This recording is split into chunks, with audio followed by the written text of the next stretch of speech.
You know, Kari, it's really interesting to see the command with which you take on, as Will pointed out, and we saw in this clip, the media.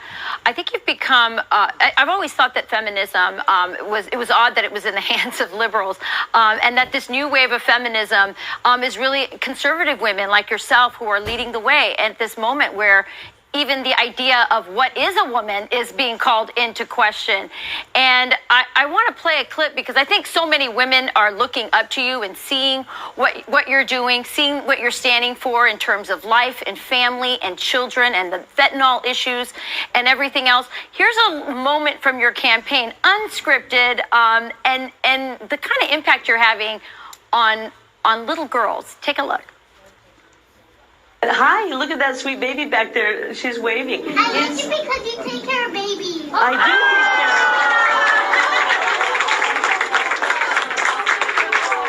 take care of. Okay. She's going to make me cry right now. Thank you. You know why? Because your life is so valuable. We can't wait to see what you do when you grow up. I'm gonna be just like you. Oh my gosh. That still warms my heart, guys. I see that clip, and that's why I'm in this. And Rachel, I mean, you know it. We're mama bears. And that's right.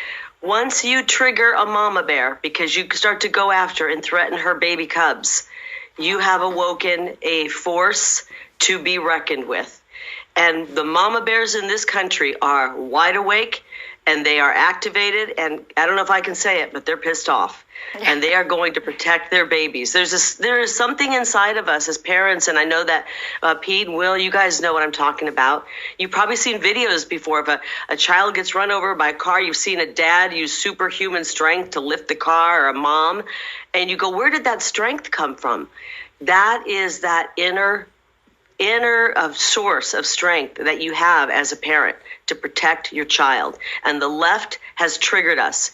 They have opened that up to a nation of moms and dads who are so fed up. They're coming after them, and they're going to change policies. They're going to get involved. They're going to affect this election by voting, and they're going to get people into office who will protect their children come hell or high water. Yeah. Well, Kari, you mentioned that inner source of strength, and you had a campaign ad talking about something that gives you strength, and that's your faith. We're going to play a portion of it.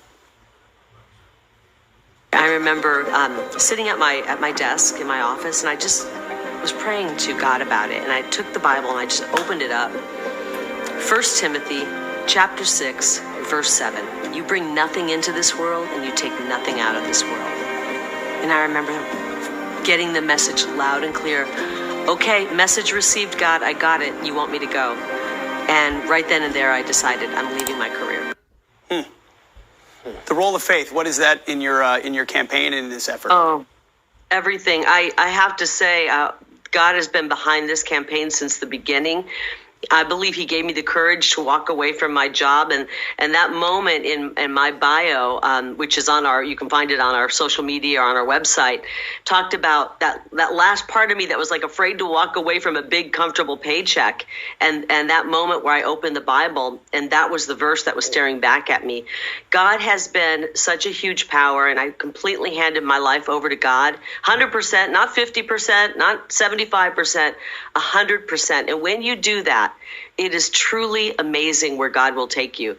This has been a wild ride. We're only just beginning it. We're looking forward to getting into office. We believe we're going to win. And I know that God will be there to help me make the right decisions along the way. You can't always rely on people to help you, but you can always rely on God. And he has been giving us just supernatural strength through this entire campaign. We're working from early in the morning until midnight some nights. We have done 5 to 6, sometimes 10 events and meetings a day. And I don't know how I've had the strength other than to give God the thanks for it, because he's somehow fueling us through this. And we only have 9 more days to go, and we're not going to stop. We're hitting the gas, and we're going to go right through that finish line. Well, you've been taking arrows and